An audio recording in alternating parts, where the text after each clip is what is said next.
Hello, good evening. कैसे हैं सब लोग? सब लोग ठीक ठाक हैं? Julius good evening, Sadia good evening, Lubana good evening. क्या हाल है सबका? ईद की तैयारियां कैसी चल रही हैं? अच्छा, आज हमारा टॉपिक है सीवीपी, लाइन से रिलेटेड है। सीवीपी मॉनिटरिंग है और सीवीपी लाइन क्या है इस पे है।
अच्छा, आज का हमारा टॉपिक है, सब लोग अटेंटिव हो जाएं। No audio video, Sidra Sidra. अच्छा अच्छा, अब जो है वो स्लाइड्स भी अपलोड हो गई हैं, ऑडियो वीडियो भी स्टार्ट हो गया। लेक्चर हम ऑफिशियली अभी स्टार्ट करने लगे हैं। आप लोगों का ही वेट कर रहे थे कि आप कितनी देर में आते हो। अच्छा, आज का हमारा टॉपिक है सेंट्रल वीनस प्रेशर। आपने सीवीपी सुना होगा, हम सीवीपी सीवीपी हर वक्त कहते रहते हैं।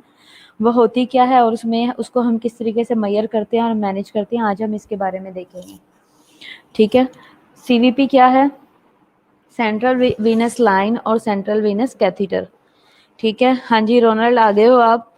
अच्छा, सेंट्रल वेनस कैथेटर क्या है? ये स्पेशल आईवी लाइन है that is inserted into a large when in the body.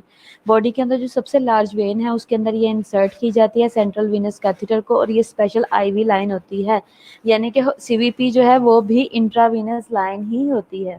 ठीक है, जैसे कि हम आईवी कैनुला पास करते हैं, इंट्रावीनस कैनुला जो हम पास करते हैं वही होता है ये भी। अच्छा, इसके अलावा क्या है? Several veins are used for central venous catheters.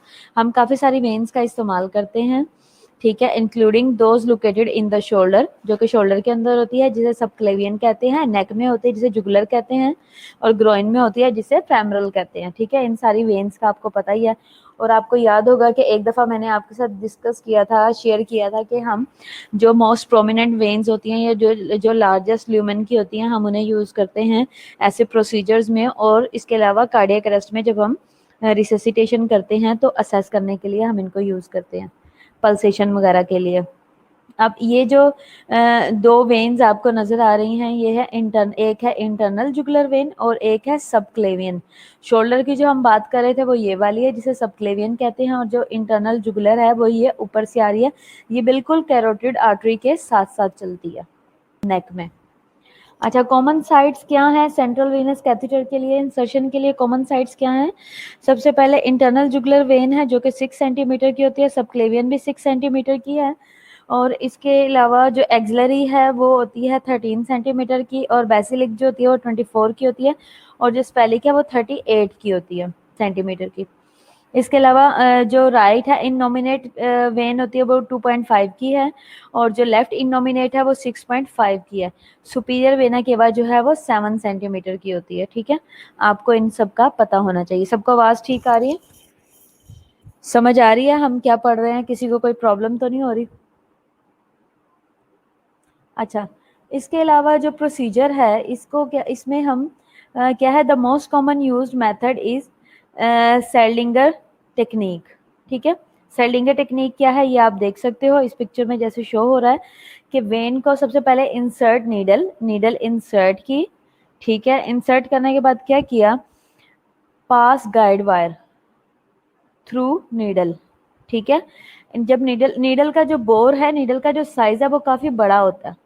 जब हम नीडल इंसर्ट करते हैं और सक करते हैं तो उससे हमें एक कैन्यूला बना होता है, एक जैसे एलपी नीडल होती है इस तरह का एक कैन्यूला बना होता है, वो सिरिंज के साथ अटैच किया होता है एक नीडल को, और उसको जो है वो वेन के अंदर इस तरह, ये जो सीवीपी लाइन यहाँ पे होती है इंटरनल जुगुलर वेन में राइट या लेफ्ट में, उस नीडल को इंसर्ट किया जाता है और उसे सक करते हैं, प्लंजर को खींचते हैं सिरिंज के, जैसे कि आप देख सकते हो कि नीडल के साथ प्लंजर लगा हुआ है, सिरिंज लगी हुई है।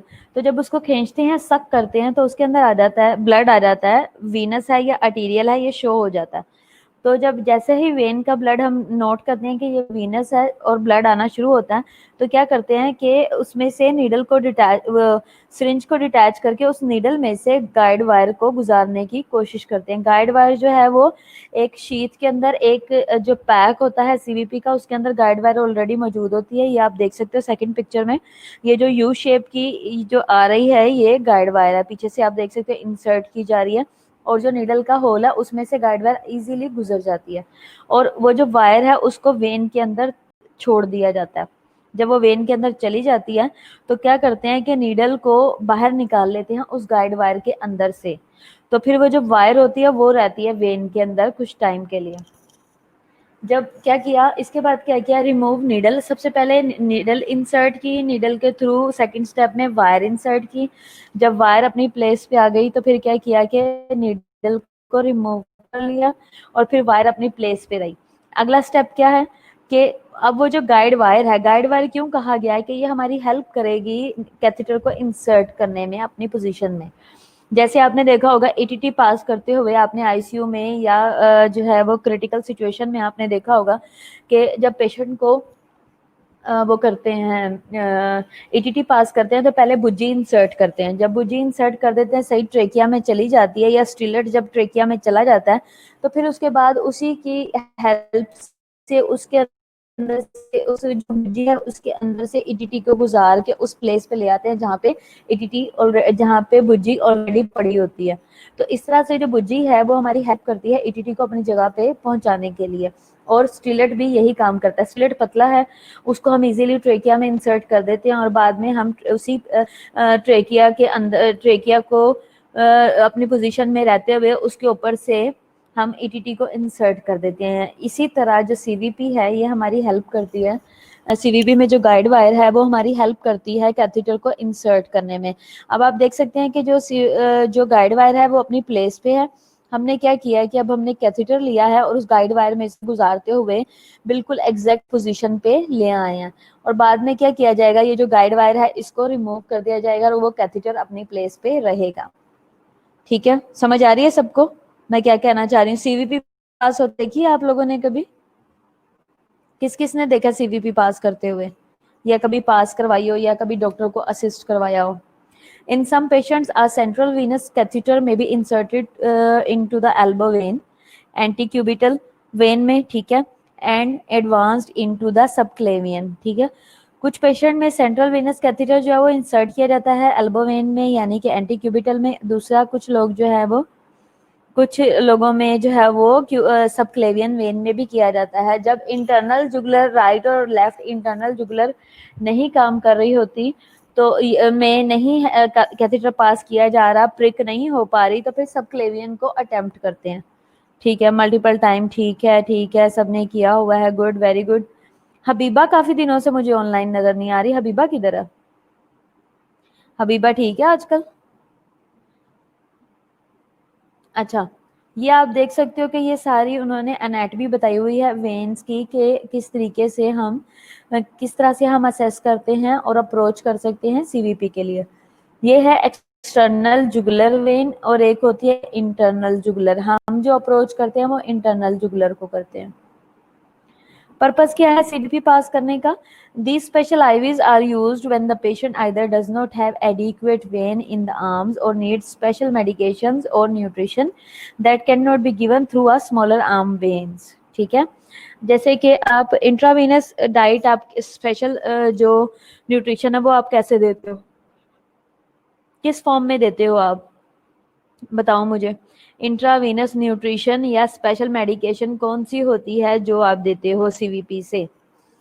ठीक है, अब सीवीपी उन्होंने क्या बताया, हमारा पर्पस क्या है कि हम पेशेंट को वो मेडिसिन दें, हमें एक एडिक्वेट वेन की ज़रूरत होती है, ऐसे बड़े बोर की या ऐसी बड़ी ल्यूमेन चाहिए होती है जिसमें से हम कुछ खास मेडिसिन हैं वो इजीली हम इंजेक्ट कर सकें और न्यूट्रिशन हम, हाँ ठीक है, टीपीएन है, ठीक है, वेरी गुड, और इस तरह की मेडिसिन जो हैं वो हम कंटिन्यू कर सके। जो कि अब जैसे कुछ बोलस ड्रग्स देनी है, कुछ बोलस मेडिसिन देनी होती है जो क्वांटिटी में भी ज़्यादा हैं, और इसके अलावा हमने पेशेंट को ब्लड लगाना है तो वेन के अंदर वो फिर उतना नहीं रहता, तो हम उसके लिए या तो कैथेटर बड़ा पास करते हैं, आईवी लाइन बड़ी पास करते हैं, या सीवीपी ऑलरेडी होती है हम उसी में रन करते हैं, तो सीवीपी इसलिए चाहिए होती है। हाँ, ब्यूपिकेन है, ठीक है, और अच्छा, serve as a guide of fluid balance in the critically ill patient, तो क्या है ये गाइड करती है, गाइड ऑफ फ्लूइड बैलेंस में, फ्लूइड बैलेंस के लिए भी हमें गाइड करती है क्रिटिकली इल पेशेंट्स में। जैसे कि कैसे होगा, जब हम सीवीपी को मेजर करते हैं,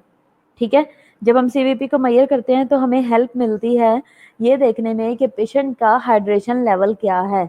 नॉर्मल सीवीपी क्या होती है, जो लोग आईसीयू में काम करते हो, क्या होती है नॉर्मल सीवीपी, कितनी आती है जब सीवीपी मेजर करते हैं, नॉर्मल कितनी होती है और अबनॉर्मल कितनी होती है, बताओ। Determine the function of the right side of the heart, दूसरा हार्ट की राइट साइड को के फंक्शन को डिटरमिन करने के लिए भी होती है। बताओ जल्दी से, फिर मैं नेक्स्ट स्लाइड पढ़ाऊं।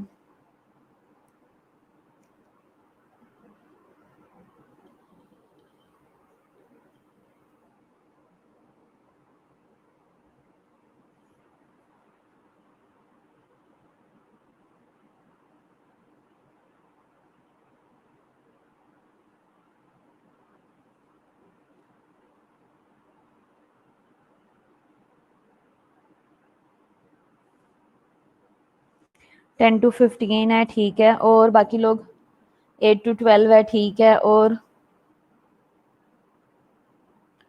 अच्छा, कॉम्प्लिकेशंस क्या है बताते जाओ, सब लोग मैसेज करो, जूलियस, रोनाल्ड और बाकी लोग, सिद्रा। अच्छा, कॉम्प्लिकेशंस क्या है? ब्लीडिंग और इन्फेक्शन हो सकते हैं। आर कॉम्प्लिकेशन है associated with the IV catheter, ठीक है। जो हमने कैथेटर पास किया है उसकी वजह से पेशेंट को ब्लीड भी कर सकता है ड्यूरिंग प्रोसीजर, और इन्फेक्शन भी हो सकता है जब आपने जो है वो स्टेराइल प्रोसीजर नहीं किया, ठीक है। 12 सेंटीमीटर नॉर्मल रेंज है, ऐसे है जूलियस। अच्छा, फिर उसके बाद क्या है? एज प्रीवियसली मेंशन, जैसे बता चुके हैं, collapse of the lung is a rare complication of central venous catheter. Rare होता है लेकिन हो सकता है। If this occur a chest tube thoracostomy जो है वो may be required to re expand the lung, ठीक हो गया। तो सीवीपी से ये भी प्रॉब्लम हो सकती है। तो हमने क्या करना है कि हमने कॉम्प्लिकेशन से भी बचना है। इसके अलावा आर्टीरियल पंक्चर भी हो सकता है, कार्डियक पंक्चर भी हो सकता है। बिलो 8 डिहाइड्रेशन है और अबव 15 जो है वो ओवर हाइड्रेशन है, ठीक है। हाँ बिल्कुल ठीक है। अच्छा, कुछ लोग 7 to 14 भी लेते हैं, कुछ 8 to 15, कुछ 10 to 15, 10 to 18 भी लेते हैं। तो इसी तरह आसपास चलती है, और हर एक डॉक्टर के और हर एक सेटअप की अपनी रिकमेंडेशन है, ठीक है। अब जब आप सीवीपी देखोगे, सीवीपी की हम बात कर रहे हैं, मैंने आपको दिखाया कि सारा काम नेक का है और ये चेस्ट का है, यहाँ से शोल्डर से। तो जब इसके आसपास, नेक के आसपास क्या आता है? ट्रेकिया भी आ रहा है, आर्टरी भी साथ साथ, कैरोटिड भी चल रही है। इसके अलावा अगर कोई बहुत जो है वो पेशेंट एक्सर्ट कर रहा है, सीवीपी पास करने की कोशिश की जा रही है, तो फर्दर इंजरी भी हो सकती है, ठीक है। और इसके अलावा ये आप देख सकते हो, इस पिक्चर में आपके पास शो हो रहा है कि जब आप सब क्लेवियन को अटेम्प्ट कर रहे हो सीवीपी पास करने के लिए, तो सब क्लेवियन से हार्ट को भी इंजरी हो सकती है, हिट हो सकता है, साथ में लंग्स को भी।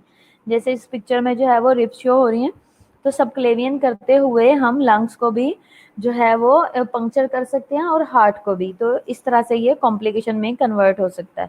और जो है अगर हम वेन्स, अगर हमने जैसे सब अब जैसे हम नेक पे अटेम्प्ट कर रहे हैं, ठीक है, इंटरनल जुगलर से हम ट्राई कर रहे हैं, तो अगर पेशेंट ने उस टाइम में मूव कर लिया या पेशेंट को पेन हुई या कोई मिस हो, तो उससे नेक पे भी इंजरी हो सकती है और नर्व्स को भी डैमेज कर सकती है।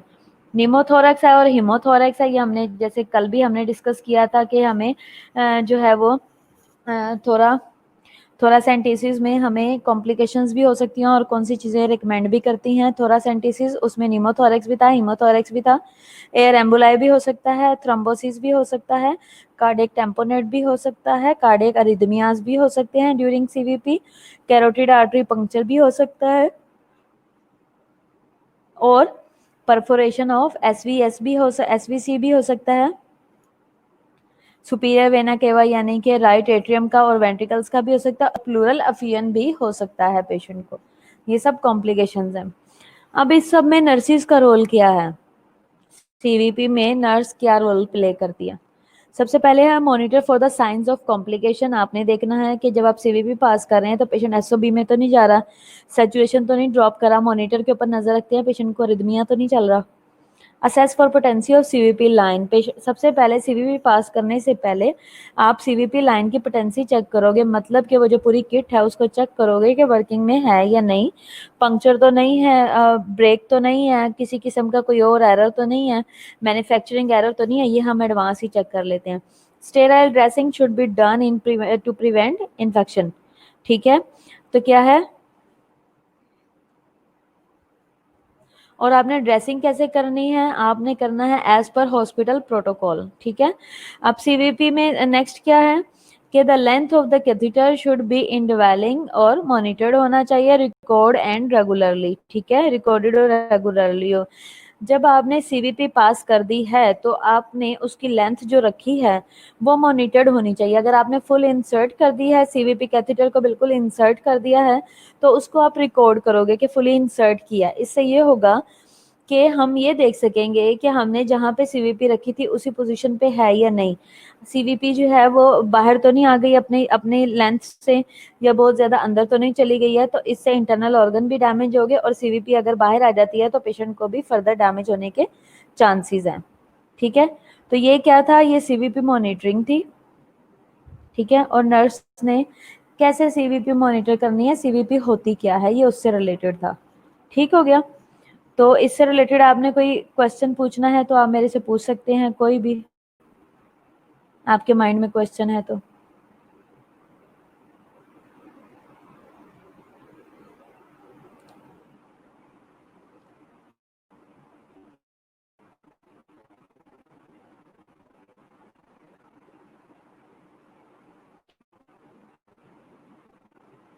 आप लोग सीवीपी किस तरीके से मॉनिटर करते हो, मैयर कैसे करते हो?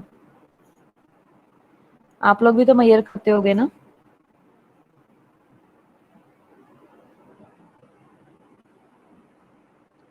आप लोग आईसीयू में या आपके पास वार्ड में पेशेंट आता है तो आप किस तरीके से मैयर करते हो सीवीपी को?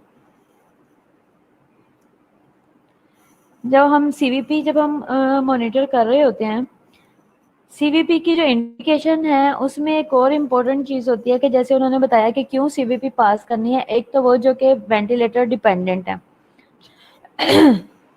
दूसरा वो जिन्होंने ज्यादा टाइम के लिए हॉस्पिटल के अंदर एडमिट रहना है, जिनको बार बार आईवी लाइन पास करनी पड़ती है। ठीक है। तो हमारा सीवीपी जो है वो पास करने का पर्पस बेसिकली ये है कि जब अब पेशेंट ने हॉस्पिटल में रहना है और पेशेंट जो है वो डिपेंडेंट है, तो सीवीपी पास करने का फायदा हमें ये होता है कि हमें बार बार पेशेंट को आईवी लाइन लगाने की जरूरत नहीं पड़ती। बार बार हमें बेसिकली आईवी लाइन लगानी भी क्यों पड़ती है कि एक आईवी लाइन जो है वो रिकमेंडेड डेज के हिसाब से आप सिर्फ 72 आवर्स, आप सिर्फ जो है वो 3 डेज तक एक आईवी लाइन को रख सकते हो पेशेंट के साथ इंटैक्ट। ठीक है। 72 आवर्स यानी कि 3 डेज के लिए। अब 3 डेज में ये है कि आपने हम आईवी लाइन के ऊपर डेट और टाइम लिखते हैं। रिकमेंडेशन ये कहती है कि आपने आईवी लाइन के ऊपर डेट और टाइम लिखना है ताकि हम डेज मेजर कर सकें। बेशक आईवी लाइन वर्किंग में हो, लेकिन आपने आईवी लाइन को ड्यूरेशन नोट करके, हाँ ठीक है, आईवी लाइन को स्केल के साथ अटैच करके फिर करते हैं। ठीक है, कुछ लोग ऐसे भी करते हैं।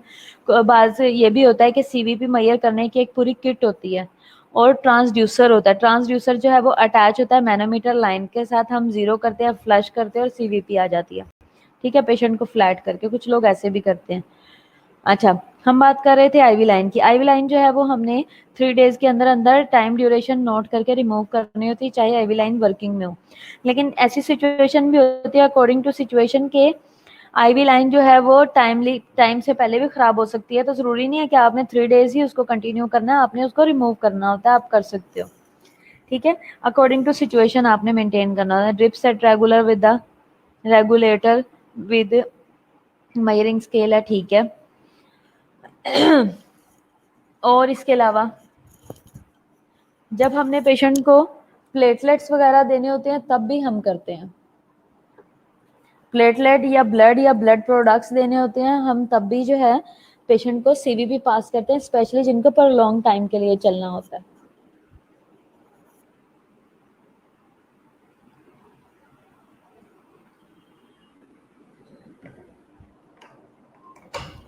और इसके अलावा कौन बताएगा?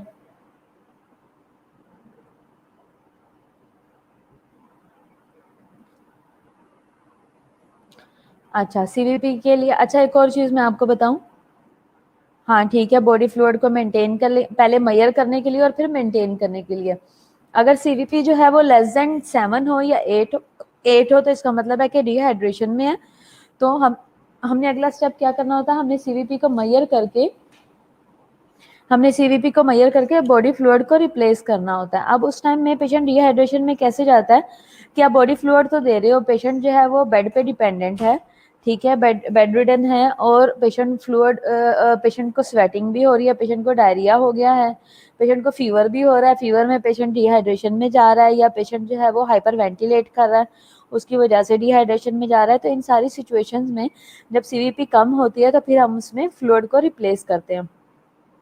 और अगर ज्यादा होती है तो डॉक्टर कहते हैं कि पेशेंट की सीवीपी ज्यादा आ रही है, चेस्ट ना खराब हो जाए, चेस्ट ना भर जाए, तो इसको लेसिक्स लगा दो और जो है फ्लूइड को जो है वो रिमूव करना, हमने कम करना है, लेसिक्स दे दो, इंजेक्शन फलानी चीज कर दो, मैनिटोल लगा दो। इस तरह की चीजों से उसको कम करते हैं, और डीमा वगैरह बॉडी के अंदर चेक करके। पास कहाँ पे करते हैं? जो मोस्ट रिकमेंडेड है वो इंटरनल जुगुलर वेन है, उसके बाद जो है वो सबक्लेवियन है। अब इन दोनों की राइट और लेफ्ट साइड भी है, ठीक है। अब इसके अलावा फेमरल में भी पास करवाते हैं डॉक्टर्स, जब बहुत ज़्यादा कॉम्प्लिकेटेड हो और बाकी दो पे पास नहीं हुआ या बर्न है पेशेंट, तो उसके बाद फिर लास्ट चॉइस होती है वो जो है वो फेमरल है। अच्छा, अब एक और चीज़ है, मैं आपको बताऊं कि इंटरनल जुगुलर वेन में और सबक्लेवियन में टीपीएम भी यहीं से पास होता है और पीपीएम भी यहीं से पास होता है, टेम्परेरी पेसमेकर और परमानेंट पेसमेकर, ठीक हो गया, वो भी यहीं से पास करते हैं।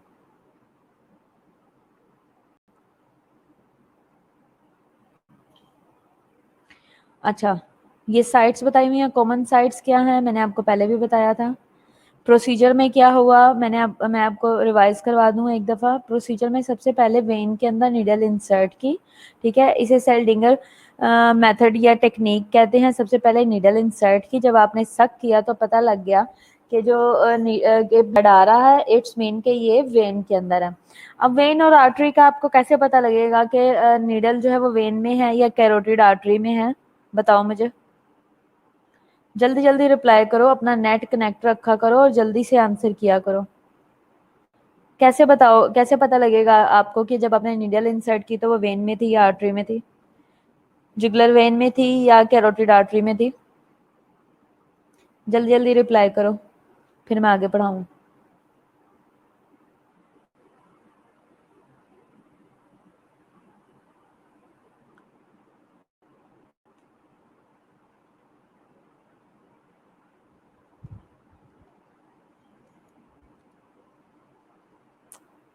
रिप्लाई जल्दी से।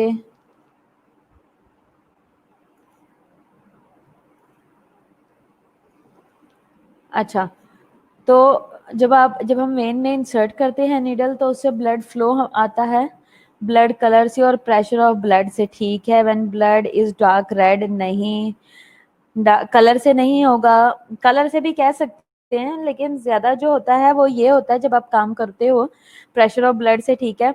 जब कभी आप वेन आर्टरी को हिट करोगे तो आप नोट करोगे कि plunger up, specially carotid artery को जब आपने सीवीपी पास करवाते या टीपीएम पास करवाते, टीपीएम में और सीवीपी में प्रोसीजर सेम है। इसी तरीके से निडल को इंसर्ट करते हैं, उससे गाइड वायर जाती है और उसके बाद सीवीपी या तो इंसर्ट की जाती है या फिर जो है वो उसकी टीपीएम की शीट इंसर्ट की जाती है, ठीक है। होता दोनों में कैथेटर ही है। अब क्या हुआ इसमें कि जैसे ही आप वेन की बजाय आर्टरी को हिट करते हो तो कैरोटिड का प्रेशर इतना होता है कि प्लंजर ऑटोमेटिकली बैक जाना शुरू हो जाता है, ठीक है। तो प्लंजर जब बैक जाता है तो आपको पता लग जाता है कि आर्टरी को हिट हो गया, सही है। और उसके अलावा कलर जो है वो बहुत ज़्यादा ब्राइट होगा, ठीक है, आप लोग सही कह रहे हो, रेड होगा, उससे आइडिया हो जाता है कि ये वेन के अंदर नहीं है, ये आर्टरी के अंदर है, ठीक है। नीडल इंसर्ट हुई, नीडल की हेल्प से गाइड वायर हुई, गाइड वायर की हेल्प से कैथेटर हुआ, कैथेटर फिर अंदर ही छोड़ दिया और हमने वायर निकाल ली, ठीक है। फिर कुछ पेशेंट में सेंट्रल वेनस कैथेटर जो है वो एल्बो वेन में भी कुछ लोगों में करते हैं जिनका नेक का कोई इशू होता है, और सबक्लेवियन में भी करते हैं, ठीक है। और इसका पर्पस क्या है? हमारा पर्पस है मैम जब सिरिंज से सक करते हैं, ओके, पर्पस है ये क्या है, these special IVs are used when the patient either does not have adequate vein in the arms। जब हमने बहुत ज़्यादा आईवी लाइंस पास कर ली और हाथों पे वेन्स ख़त्म हो गई हैं तो फिर डॉक्टर कहते हैं कि इसे प्रिपेयर करो सीवीपी के लिए। कुछ लोग ओटी में सीवीपी पास करते हैं, बाज़ औक़ात आईसीयू वाले जो हैं वो आपकी वार्ड के अंदर आके सीवीपी पास करवा जाते हैं। अब सीवीपी के अंदर क्या क्या इक्विपमेंट्स होते हैं? हमें सिरिंजेस चाहिए होती हैं 10 सीसी की, इसके अलावा जो है वो हमें हेपरेनाइज सोल्यूशन चाहिए होता है ताकि जब हम पेशेंट को पुश कर रहे हैं, जब हम सेलाइन पुश कर रहे हैं तो वो सेलाइन जो है वो हेपरेनाइज जाए, वो आम सेलाइन ना जाए, जिसकी वजह से पेशेंट को जो है वो क्लॉट ना हो, ठीक है। इसके लिए हम हेपरेनाइज सेलाइन को यूज़ करते हैं। फिर इसके अलावा क्या है कि सेलाइन वाली हमारे पास हेपरेनाइज हमारे पास सेलाइन हो गई है, और इसके अलावा हम क्या यूज़ करते हैं, एक शीट, एक बिल्कुल एक सेट होता है सीवीपी का, एक कंप्लीट पैक होता है जिसमें नाइफ होता है और सूचर्स हमें चाहिए होते हैं, सिरिंजेस होते हैं, नीडल होल्डर हमने अपने पास से अपनी सारी चीज़ें सेट करनी होती है, ड्रैप होते हैं जो रैप करते हैं सारा, होल शीट लगाई जाती है, नेक पे फेस को कवर किया जाता है, पायोडीन चाहिए, ठीक है। लोकल एनास्थीसिया चाहिए, उसमें हमें लिडोकेन या इसके अलावा हमें जो भी हमने इंजेक्शन यूज़ करना है, ज़ाइलोकेन वगैरह 1% 2% वो हम यूज़ करते हैं, और सीवीपी को इंसर्ट करने का सारा प्रोसीजर फॉलो किया जाता है। ग्लव्स इसके लिए स्टेराइल चाहिए, और एक नर्स असिस्टेंट चाहिए होती है जिसने ये सारे प्रोसीजर को असिस्ट करवाना होता है। अच्छा, किन के लिए होता है? जिनकी आम पे वेन नहीं बचती, या फिर नीड स्पेशल मेडिकेशन या न्यूट्रिशन, जैसे कि टीपीएन हो गया, या फिर हमें फर्दर मेडिकेशन जो कि वेन को बर्न कर देती है, स्पेशली पोटेशियम टाइप की मेडिसिन। पोटेशियम वेन को सारा बर्न कर देता है, तो उसे सीवीपी से ही कुछ लोग देना पसंद करते हैं। अच्छा, that can not be given through the smaller arm when, small से नहीं जा सकती, इसलिए बड़ी वेन को अप्रोच करते हैं। Serve as a guide of fluid balance in the critically ill patients, जैसे कि हमने पहले बात की है कि जिनको जो है वो मॉनिटर करने की, सीवीपी जो है वो प्रॉपर रेगुलर मॉनिटर करने और मेंटेन करने की ज़रूरत होती है, हम उनके लिए करते हैं, ठीक है। इसके अलावा क्या करता है, ये डिटरमिन करता है function of right side of the heart को। मोस्ट रिकमेंडेड जो है वो राइट साइड होती है, अगर वहां पे ना हो तो फिर हम लेफ्ट साइड को अप्रोच करते हैं, अदरवाइज राइट साइड को करते हैं। कॉम्प्लिकेशन क्या है? ब्लीडिंग और infection are complications associated with the IV catheter, as previously mentioned collapse of the lungs है is a rare complication of central venous catheter है। If this occurs a chest tube tracheostomy जो है थोराकोस्टमी की जाएगी, ठीक हो गया। इसके अलावा कॉम्प्लिकेशन क्या हो सकती है? आर्टीरियल पंक्चर हो सकता है, कार्डियक पंक्चर हो सकता है, न्यूमोथोरेक्स हो सकता है, हीमोथोरेक्स हो सकता है, एयर एम्बुलाई हो सकता है, थ्रोम्बोसिस हो सकता है, कार्डियक टेम्पोनेट हो सकता है। कार्डियक टेम्पोनेट का मतलब है कि जो है वो क्या बोलेंगे, जो हार्ट की लेयर है उसके अंदर फ्लूइड का अक्यूमुलेट हो जाना, ठीक है, जिसे पेरिकार्डियल अफ्यूजन भी कहते हैं। अफ्यूजन, जैसे हमने कहा था प्लूरल अफ्यूजन, ठीक है, उसे कार्डियक टेम्पोनेट भी कहते हैं। कार्डियक अरिदमियाज, जैसे कि जो है वो हार्ट रेट का कम या ज़्यादा, बहुत ज़्यादा कम या बहुत ज़्यादा हो जाना, रेट का बढ़ जाना, ठीक है, जैसे कि वो हो जाना है, वीटी हो जाता है, ventricular tachycardia, ventricular fibrillation, cardiac arrest. इसके अलावा कंप्लीट हार्ट ब्लॉक की कोई भी टाइप, जिसमें ब्रेडिकार्डिया हो गया या टेकिकार्डिया हो गया है, ठीक है। इसके अलावा क्या है, कार्डियक कैरोटिड आर्टरी पंक्चर भी हो सकता है, यानी कि हमने नीडल को टच कर लिया, पंक्चर हो गया। अब अगर इसमें, अब इसकी मैनेजमेंट क्या है? अगर आपने फील कर लिया कि कैरोटिड आर्टरी को लग गया है, हिट हो गया है, और सिरिंज पे आपने डायग्नोज भी कर लिया है, सिरिंज के प्रेशर से और ब्लड के कलर से या जैसे भी, तो जैसे ही आप निडल को निकालोगे तो आपने अगला स्टेप क्या करना है, आपने अपने हाथ में गॉज नीडल निकालने से पहले ही रेडी रखने हैं, और काफ़ी सारे गॉज बना के एक स्ट्रॉन्ग सी पैकिंग बनानी है, और वो उसके ऊपर प्रेस कर देना, ठीक है। जब हम प्रेस कर देंगे तो उससे हमें ये बेनिफिट होगा कि जो हिमाटोमा बनना है या ब्लड अंदर आर्टरी पंक्चर होने की वजह से ब्लीड करेगा, उससे बच जाएंगे। हमने बहुत ज़्यादा प्रेशर देना है उस जगह पे जहाँ पे हमने पंक्चर कर दिया। नर्स का रोल क्या है? मॉनिटर करना है साइंस ऑफ कॉम्प्लिकेशन को, आपको पता होना चाहिए। असेस करना है potency of the CVP line की पोटेंसी आपको पता होनी चाहिए। स्टेराइल ड्रेसिंग होनी चाहिए जो कि आपने अप्लाई करनी है ताकि इन्फेक्शन से प्रिवेंट कर सकें, और आपने ड्रेसिंग जो है वो एज़ पर हॉस्पिटल पॉलिसी आपने चेंज करनी है ड्रेसिंग को। अब जैसे कुछ हॉस्पिटल्स हैं, अब आप में से कुछ लोगों ने अगर शौकत खानम में काम किया हुआ है तो शौकत खानम की पॉलिसी है कि वो सीवीपी को जो है वो 7 डेज के अंदर चेंज करते हैं, ठीक है। उनकी रिकमेंडेशन है कि विद इन कि आप 7 डेज के अंदर अंदर आपने चेंज करनी है, इससे पहले चेंज नहीं करनी। बेसिकली ये रिकमेंडेशन बहुत सारी जगहों पे हैं, और ये इन्फेक्शन कंट्रोल की रिकमेंडेशन होती हैं। इसका पर्पस ये है कि जो इस तरह की साइट है वो बहुत ज़्यादा सेंसिटिव है, जिसका डायरेक्ट लिंक हार्ट से है और लंग्स से और पूरी नेक से है और मेन वेन्स के साथ है, तो उसको हम कम टच करें ताकि जो इन्फेक्शन है उसके साथ उसका एक्सपोजर कम हो, मिनिमम एक्सपोजर हो, ताकि पेशेंट को इन्फेक्शन लेने के चांसेस कम हो। अगर आप सीवीपी की रेगुलर ड्रेसिंग चेंज करते हो तो ज़रूरी नहीं है कि आपका सारा स्टाफ ही इन्फेक्शन कंट्रोल से प्रिवेंट करे और एसेप्टिक टेक्निक को यूज़ करे। अगर ज़रा सी भी कहीं पे कोई नेग्लिजेंस हुई तो पेशेंट इन्फेक्शन ले सकता है कैथेटर साइड से। कैथेटर एसोसिएटेड इन्फेक्शन हो सकता है। तो इस वजह से रिकमेंडेशन ये है कि आप 7 डेज में करो, लेकिन आप कम डेज, आप जल्दी भी कर सकते हो एज नीडेड, जितनी भी जब भी ज़रूरत हो। जैसे कि रिक्वायरमेंट है कि आपने जो है वो जैसे कुछ डिपार्टमेंट्स हैं, अगर रिक्वायरमेंट ये है कि ड्रेसिंग सॉइल्ड है, ड्रेसिंग के ऊपर जो है वो ब्लीड कर गया है, और या फिर ड्रेसिंग आपकी जो स्टिकिंग है वो उखड़ना शुरू हो गया, आप मीपोर लगाते हो, ट्रांसफर लगाते हो, वो डिटैच स्किन से डिटैच होना शुरू हो गई है, तो आप चेंज कर सकते हो एज पर रिक्वायरमेंट। इसके अलावा जब सीवीपी पास कर रहे थे तो एक हल्का सा कट लगाया था ताकि डायलेट हो जाए वो सर्जिकल साइट कैथेटर इंसर्ट करने के लिए। तो वो जो कट है अगर वो साइज से बड़ा लग गया है तो ऊज करेगा ब्लड। तो उस ब्लड को आपने क्या करना है, उस ऊजिंग को से प्रिवेंट करने के लिए एक तो आप ड्रेसिंग टाइट लगाओगे, दूसरा अगर यूज कर रहा है तो ड्रेसिंग भी सोक हो जाएगी, तो आपको ड्रेसिंग वहाँ पे चेंज करनी पड़ेगी। तो ये रिकमेंडेशन है जिनकी बेस पे आप जो है वो पीआरएन या एसओएस में ड्रेसिंग को चेंज कर सकते हो। ठीक हो गया? किसी का कोई क्वेश्चन है इससे रिलेटेड या कुछ पूछना है? सबको समझ आई है बात की? कुछ पूछना चाहते हैं तो आप लोग पूछ सकते हैं।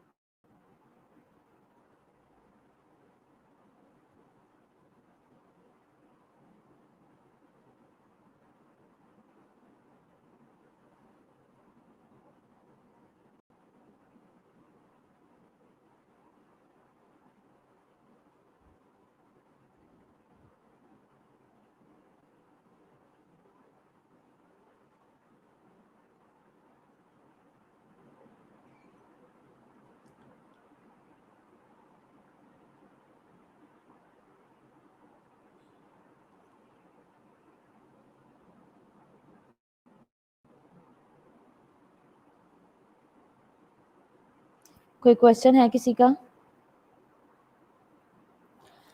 चलो आप लोग थोड़ी सी 5 मिनट की ब्रेक ले लो, इसके बाद नेक्स्ट लेक्चर शुरू करते हैं। ठीक है, 5 मिनट आप ब्रेक कर लो, 5 मिनट से ज़्यादा नहीं, इसके बाद हम नेक्स्ट लेक्चर स्टार्ट करते हैं। मैं उसे अपलोड करती हूँ तब तक।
सब लोग ऑनलाइन हो जाओ, हम अपना नेक्स्ट लेक्चर स्टार्ट करते हैं।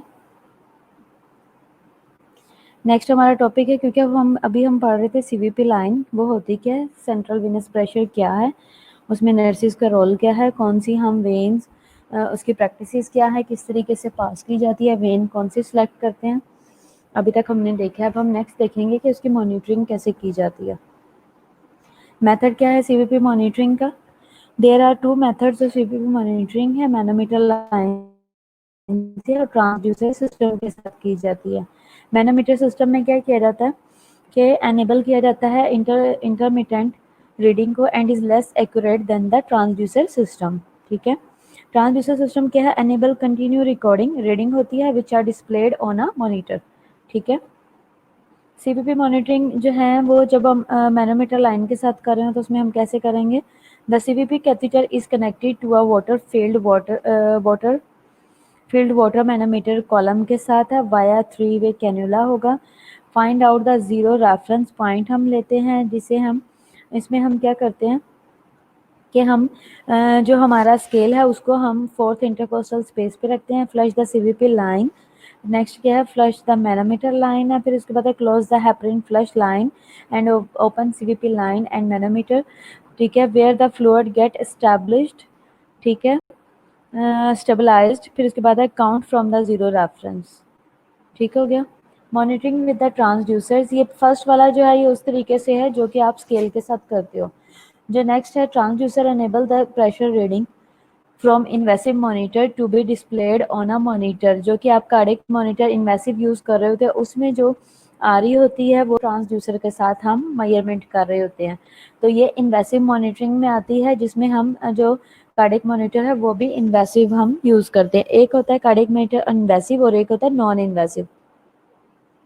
To maintain patency of the cannula, a bag of the normal saline or heparinized saline should be connected to the transducer tubing and kept under a continuous pressure of the 30 mmHg, thus facilitating a continuous flush of the 3 ml per hour.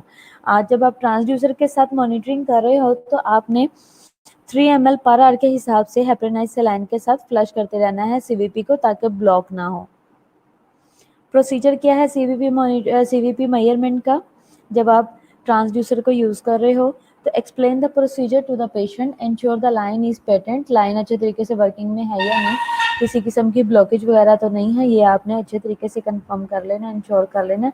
Position करना है patient को supine में, फिर उसके बाद है अगर possible है तो अगर पेशेंट जो है वो पहले ही रेस्टलेस है या पेशेंट पहले ही एसओबी में अगर आप फ्लैट करते हो तो पेशेंट ज़्यादा सैचुरेशन ड्रॉप करेगा। And align the transducer with the mid axillary line पे आपने रखना है। जीरो द मॉनिटर, आपने मॉनिटर को ऑब्जर्व द सीवीपी ट्रेस, आपने ऑब्जर्व करना है कि ट्रेस किस तरह का चल रहा है। डॉक्यूमेंट करना है रीडिंग को और रिपोर्ट करना है एनी चेंज और एबनॉर्मेलिटी को। ये सीवीपी का वेव फॉर्म है जो बना हुआ है, ईसीजी इस तरीके से आ रही होती है और सीवीपी नीचे वाली है। इसमें क्या है, सीवीपी वेव फॉर्म जो है वो रिफ्लेक्ट करता है changes in the right atrial pressure during the cardiac cycle. फिर उसके बाद है mechanical event during the cardiac cycle are responsible for the sequence of the wave form seen in a typical CVP trace में। ठीक है, ये wave form है सारा। ठीक है, कंपोनेंट्स क्या क्या है, फेज क्या है साइकिल का। कार्डियक जो है वो कंपिटेंस रिड्यूस वेंट्रिकुलर फंक्शनिंग रेजिज होगा सीवीपी सेंट्रल वेनस प्रेशर में, और इंट्राथोरेसिक और इंट्रा पेरिटोनियल प्रेशर जो है वो रेज होगा सीवीपी में। ब्लड वॉल्यूम जो है वो इंक्रीज होगा, इंक्रीज वीनस रिटर्न रेज हो जाएगा सीवीपी में, और ये सारी चीज़ें हैं। सीवीपी इज एलिवेटेड बाय, ठीक है, एलिवेट कैसे कैसे होती है, ओवर हाइड्रेशन की वजह से अगर पेशेंट ज़्यादा हाइड्रेटेड होगा तब ज़्यादा होगी। हाइपरवोलीमिया में होगा, हाइपरवोलीमिया भी इंक्रीज करेगा सीवीपी को, वेनस रिटर्न को इंक्रीज कर देगा। इसके अलावा हार्ट फेलियर और जो है वो पल्मोनरी आर्टरी स्टेनोसिस में भी, ठीक है, जो सीवीपी प्रेशर है वो एलिवेटेड होगा। इसके अलावा फोर्स्ड एक्सहेलेशन में भी सीवीपी प्रेशर इन जो है वो एलिवेटेड होगा। इसके अलावा जो है वो न्यूमोथोरैक्स में होगा, हार्ट फेलियर में और प्लूरल अफियन में, डिक्रीज कार्डियक आउटपुट में और कार्डियक टेम्पोनेट, इन सब में जो है वो सीवीपी प्रेशर हाई होगा। सीवीपी डिक्रीज किन किन सिचुएशंस में होती है? जब हाइपरवोलेमिया और हाइपोवोलेमिक शॉक हो, फ्रॉम हेमरेज की वजह से, या फ्लूइड शिफ्ट की वजह से, डिहाइड्रेशन की वजह से, या डीप इनहेलेशन की वजह से। कॉन्ट्राइंडिकेशंस क्या हैं? कब कब सीवीपी जो है वो आपने जो है वो पास नहीं करनी या नहीं करना, मॉनिटर नहीं करनी। तो उसमें क्या है? इन्फेक्शन हो at the site of insertion, infection हुआ हो, न्यूली इंसर्टेड पेसमेकर वायर हो, प्रेजेंस ऑफ कैरोटिड डिजीज हो, recent cannulation of the internal jugular vein हो, कॉन्ट्रालैटरल डायाफ्रामेटिक डिस्फंक्शन हो, ठीक है, थायरोमेगैली हो, या प्रायर नेक सर्जरी हुई हो। इन सारी सिचुएशन में आपने सीवीपी मॉनिटर नहीं करनी। Management of a patient with a CVP line क्या है? आपने किस तरीके से मैनेज करना है पेशेंट को? Monitor the patient for sign of complication, label CVP line with the drug fluid, ठीक है, being infused in order to minimise the risk of accidental bolus injection. जैसे कि आपने देखा होगा, आपकी अपनी भी प्रैक्टिस होगी, जब पेशेंट को सीवीपी लाइन पास होती है तो कुछ फ्लूइड हैं जो कि फिक्स जाने ही जाने हैं, जैसे कि टीपीएन है और इसके अलावा डोपा डिब्यूटा का इन्फियन जा रहा है।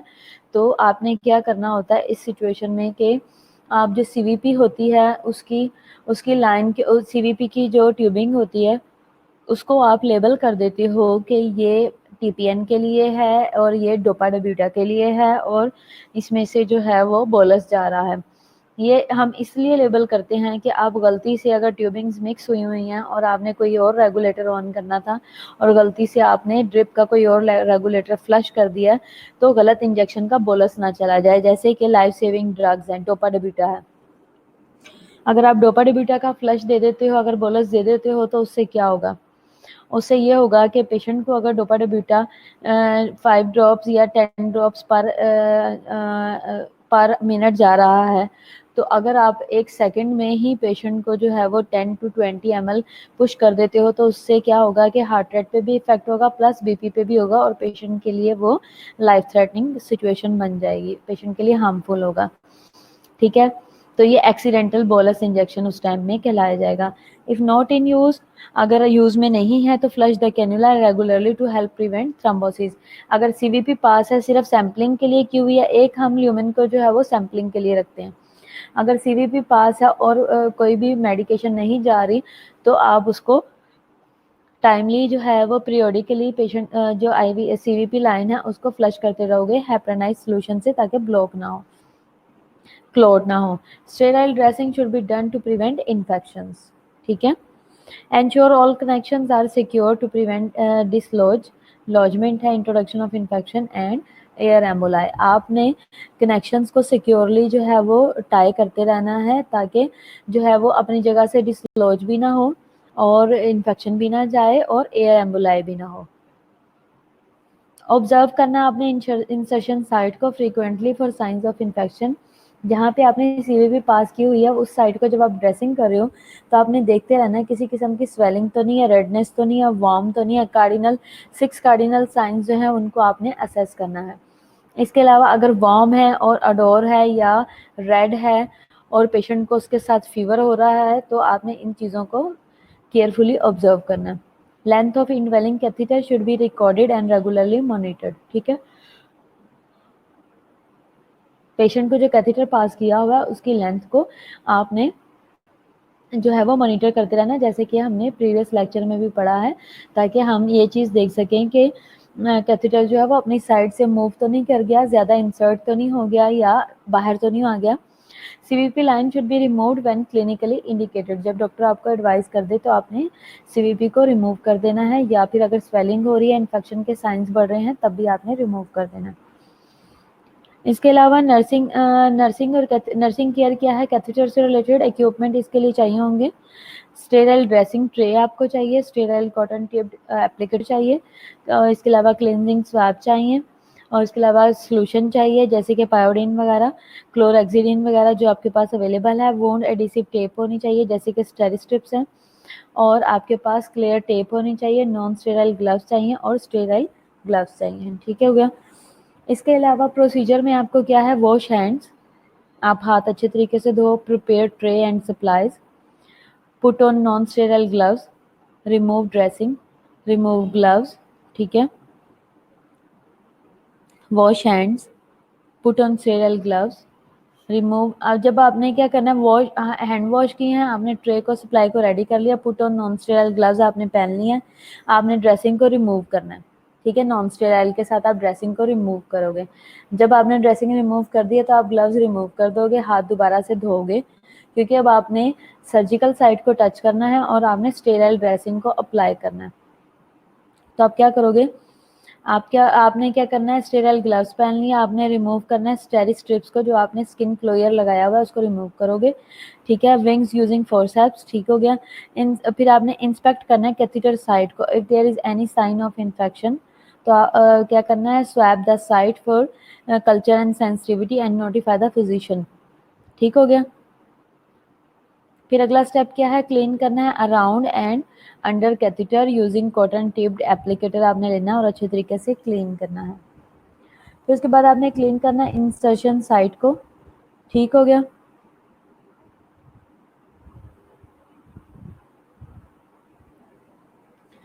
और at the catheter and working outward in a circular motion to a radius of 10 centimeter. Avoid crossing over the catheter. Repeat twice using a new swab each time, ठीक है। आपने क्लीन करना है इंसर्शन साइट को, कैसे आपने start करना है, एट कैथेटर साइट से आपने स्टार्ट करना है और सर्कुलर मोशन में जाना है और आउटवर्ड निकलना है। जैसे कि सर्जिकल साइट ये है तो आप इस तरीके से मूव करते हुए आउटर साइड पे जाओगे और 10 सेंटीमीटर के रेडियस से आप मूव करते जाओगे और अपवर्ड बढ़ते जाओगे आउटवर्ड की तरफ। आपने अवॉइड करना है क्रॉस इन्फेक्शन से, ठीक है। कैथेटर को आपने टच नहीं करना। और इसके अलावा क्लीन करना है top and under side of the catheter को, ठीक है, starting at the exit side, allow to dry.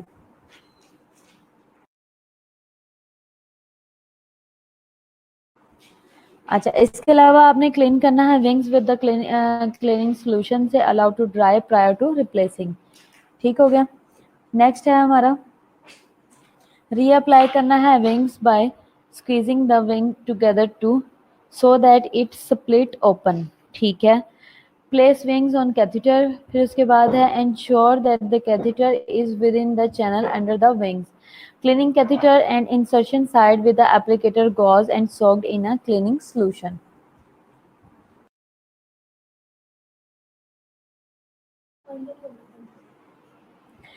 Apply steri strips to secure wings. Tuck steri strips under the wings and catheter so that the catheter is spotted of skin but secure. हाँ, new catheter को भी आप करोगे। New catheter वही रहेगा, आपने सिर्फ dressing को आपने किस तरीके से अप्लाई करना है ये उससे रिलेटेड है। न्यू में भी यही सब है। न्यू में हम उस तरीके से क्लीन नहीं करेंगे कि आप जो है वो इस साइड्स को और इस तरह नहीं, जब आपने न्यू को अप्लाई कर दिया तो वो एक दफ़ा क्लोज हो गया, लेकिन जब आप ड्रेसिंग चेंज कर रहे हो तो ये उससे रिलेटेड बात हो रही है। कॉम्प्लिकेशंस क्या होंगे, following CVP line insertion, malposition भी हो सकती है कैथेटर की, कैसे जब आप ड्रेसिंग को चेंज कर रहे हो तो कैथेटर अपनी जगह से मूव कर सकता है अगर आप ड्रेसिंग को एकदम से खींचते हो। सीवीपी की ड्रेसिंग चेंज करने का तरीका यह है कि सीवीपी लगी हुई है अपनी स्पेस पे, जैसे यहाँ पे आपने ड्रेसिंग दरमियान में है, साइड्स पे आप बड़ी सारी मीपोर लगा देते हो, तो लेकिन जब आप ड्रेसिंग चेंज कर रहे हो तो आपने कैसे करना है, सबसे पहले आपने साइड्स को पुल करना है। साइड्स को जब आप रिमूव करोगे, पुल करोगे, तो आपने क्या करना है कि बाद में जो जिस साइड पे लगा हुआ है कैथेटर, जिस साइड जो ड्रेसिंग साइट है जो कि कैथेटर साइट है, उसको आप जेंटली वहां से रिमूव करोगे। आप एकदम से एक कोने को पकड़ के खींच दोगे तो उसमें कैथेटर भी सारा आउट हो सकता है। हीमाटोमा भी हो सकता, बी कॉम्प्लिकेशन में आ सकता है, आर्टेरियल पंक्चर भी आ सकता है, कार्डियक पंक्चर भी आ सकता है, निमोथोरेक्स भी है, हीमोथोरेक्स है, हेमरेज है, एयर एम्बुलाई है, थ्रम्बस है, और इसके अलावा कार्डियक टेम्पोनेट और कार्डियक अरिदमिया भी पेशेंट को हो सकता है। सेप्सिस होने के चांसेस हैं। इसके अलावा कैरोटिड आर्टरी पंक्चर हो सकता है पेशेंट को, और इसके अलावा perforation of supra superior vena cava की हो सकती है, राइट एट्रियम की हो सकती है, वेंट्रिकल की हो सकती है, प्लूरल अफियन हो सकता है पेशेंट को, इसके अलावा allergic reaction to catheter material हो सकता है। इसके अलावा थ्रोम्बोफिलबाइटिस हो सकता है और कार्डियक पंक्चर भी हो सकता है। तो ये सारी कॉम्प्लिकेशन हैं जो आपके ड्यूरिंग ड्रेसिंग, मॉनिटरिंग और मैनेजमेंट पेशेंट को हो सकती हैं, तो आपने इन कॉम्प्लिकेशन से प्रिवेंट करना है। कोई क्वेश्चन है?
कॉन्ट्राइंडिकेशन हम पहले भी एक दफ़ा देख चुके थे, प्रीवियस लेक्चर में भी, इसमें भी हमने देख लिया।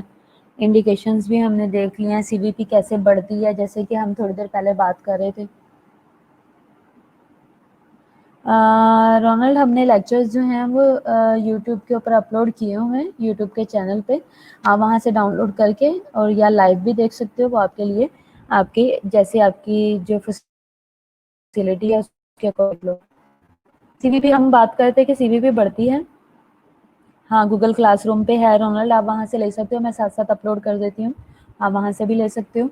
यही वाले लेक्चर मैं वहाँ पे अपलोड करती हूँ, आपने अगर ज्वाइन कर लिया हुआ है तो आपको कोई प्रॉब्लम नहीं होगी। अच्छा, और अगर आप सुनना चाहते हो, ये वो लेक्चर है गूगल क्लास के ऊपर जो है वो मटेरियल होगा, लेकिन आप उस पे देते हो, यूट्यूब पे देखते हो तो उसमें मैंने आपको डिलीवर किया हुआ लेक्चर। तो कोई भी अगर वहाँ पे प्रॉब्लम आती है, आपको कोई क्वेश्चन समझ नहीं आ रहा, तो वो आप वहाँ से इजीली सुन के समझ लो लेक्चर को, तो आप वहाँ से भी हेल्प ले सकते हो। इसके अलावा कोई प्रॉब्लम है तो अगर कोई और प्रॉब्लम है तो वो भी आप पूछ सकते हो। स्लाइड मटेरियल भी वहाँ पे है, और जो यूट्यूब है वहाँ पे मेरा कंप्लीट लेक्चर है, ये वाला जो कि आज जैसे मैंने आपको लेक्चर डिलीवर किया, इसी तरह हमारे ये वीडियो लेक्चर्स रिकॉर्डेड हैं सारे। सीवीपी के लिए मैंने आप लोगों को बताया था कि सीवीपी नॉर्मल कितनी है, कम कितनी होती है, ज्यादा कितनी होती है, हमने अभी ये डिस्कस किया। तो एलिवेट कैसे होती है ये भी मैंने आपको बताया है, ओवर हाइड्रेशन की वजह से, हाइपरवोलेमिया की वजह से, हार्ट फेलियर की वजह से है, फोर्स्ड एक्सहेलेशन की वजह से होगी, निमोथोरेक्स की वजह से heart failure, pleural free and decrease cardiac output, cardiac tamponade. और कम कैसे होती है, ठीक है, डिक्रीज कैसे हो जाती है, hypervolaemia, hypovolaemic shock from haemorrhage, fluid shift और डिहाइड्रेशन की वजह से, और डीप इनहेलेशन की वजह से। कॉन्ट्राइंडिकेशंस क्या है, हमने कब कब नहीं करना, infection at the site of insertion हो तब भी, कोअगुलोपैथीज हो, यानी कि अगर पेशेंट को जो है, पेशेंट की जो कोअगुलेशन प्रोफाइल है वो डिस्टर्ब है, पेशेंट जो है वो ब्लीड कर जाता है, तब न्यूली इंसर्टेड पेसमेकर वायर्स हो तब भी नहीं आपने करना। इसके अलावा प्रेजेंस ऑफ कैरोटिड डिजीज हो, और इसके अलावा रिसेंट का हो, जनरल जुगुलर वेन में कोई रिसेंट पहले ही किया तो आप इंसर्ट ना करो। कॉन्ट्रा जो है वो कॉन्ट्रालैटरल डायफ्रामेटिक डिसफंक्शन हो, ऑलरेडी अपने साइज में बहुत बड़ा हुआ है तो आप प्रिक कहाँ पे करोगे, या कोई नेक सर्जरी या रिसेंट। मैनेजमेंट ऑफ सीपी क्या है, सीपी लाइन की क्या है, ठीक है, मॉनिटर करना है पेशेंट को साइंस ऑफ कॉम्स के लिए, लेबल करना है सीवीपी को, अगर यूज नहीं कर रहे हो तो रेगुलरली उसको फ्लश करते रहो, स्टेराइल ड्रेसिंग करो, चेंज करते रहो, ये सारी चीजें।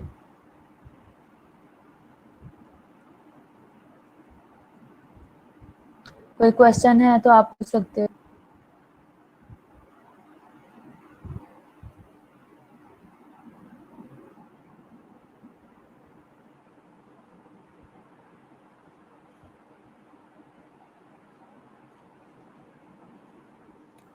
क्लास डिस्कशन हम यहाँ पे कर सकते हैं।